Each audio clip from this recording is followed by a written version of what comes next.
as you already know, people are fighting over this new UGC rule for caste, and I agree to it. That is not that I like the intention government what is trying to do, but the execution is bad.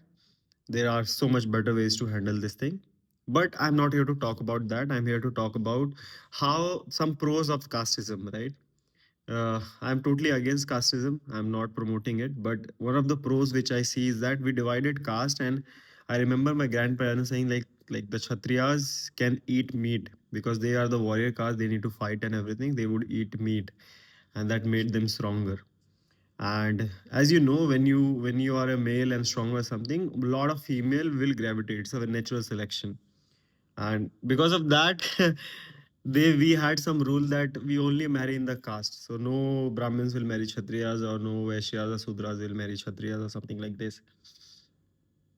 So that stopped women to marrying the strongest one right? You marry in your caste and you be happy and everything. So this monogamy kind of thing was enforced on the women. And why it was done, like why we restricted the eat meeting thing to only Kshatriyas, that there is a balance, right? Our world works on balance. If you know food chain, if you like there's a grass, then deer, then the lion, right?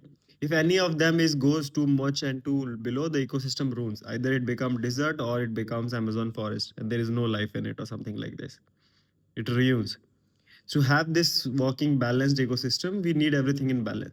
So as we human became the top of the food chain, we wanted to balance it. So in India or in the Asian part, we said, okay, only this amount of people will eat meat, and the balance of the nature will be there. Will be limited amount of chicken, lamb, whatever. The animals will be not that harmed, so they can eat this chicken, meat, and dairy, whatever. So that was balanced, and everybody was growing. But as the modern society progressed, we limited this reinforcement which you applied, like monogamy and this kind of thing. We gave them the free choice. Hey, there's no caste, you can marry any. And I'm not saying it's a bad thing. There was so much problem with caste. I totally agree to it. But if it even if it is good or bad, now women have choice, and now what they are doing, they're always choosing for the strongest guy. And now dating has been international. Like people are date outside now, so the world is very global, and people are gravitating toward somebody who is meat eaters, who is stronger, who can fight with people or something like this. And that has always been attractive to women. Because of our forced monogamy and this kind of thing rituals, we were stopping it. Now that layer has been ripped off. So what happens now, everybody is trying to get stronger or something like that. So this imbalance has again created, where we are eating this so many animals, and which is bad. We are imbalancing in. Because of that, there are so many abuse on this animal to meet the demands of the people. So what I suggest is that we should somehow limit. I don't know if it is the right way, but I would say that anybody who is enjoying eating meat just for their pleasure, that should stop. Like if you are a fat guy who don't want to go gym and don't want to go stronger, and you just want to eat meat because of your leisure. I know so many uncles who just will drink wine and eat some uh, chicken fry or something just because of their enjoyment. They should definitely stop them.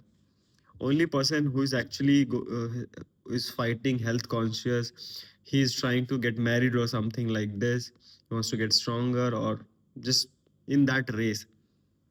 So there should be limitation, there should be some kind of ranking system, right? For somebody meat should be a harder price, and for somebody it should be cheaper, like who is using it more. So we have to like quantize the price for everybody, so that this balance restores, so that not everybody start eating animal and this imbalance. So the answer is never yes and no, it's the balance. I'm not say that okay, nobody should eat meat. Yes, it should be eaten. I will not say that hey, no, nobody eats any deer. No, otherwise, there will be so many deers and there will be no plants left, which will be bad for our planet, right? And also the answer is not that okay, we will have so many lions, then there will be like no deer left, and there will be so much trees around us and we cannot live. So balance is to some kind of system where for some people it should be harder to eat, some people it should be easier to eat, and who are in the race of mating, marrying, or whatever, they could be a stronger, fitter version and got confidence and be that. But I would strictly avoid somebody who is just eating for the enjoyment, right? And also, women play a very important part, that they always choose their mating partner. They will say they want to be a vegetarian or vegan, but in the end, they choose a guy who's fucking muscular, eats ton of shit meat, and is healthier. I'm totally against, like, I'm totally for it, not against it. Okay, but girls are been really hypocritical. You want all those things without meat, not meat eating guy. Yeah, you can fool some sims over there, but real people will understand that, and that's not really good.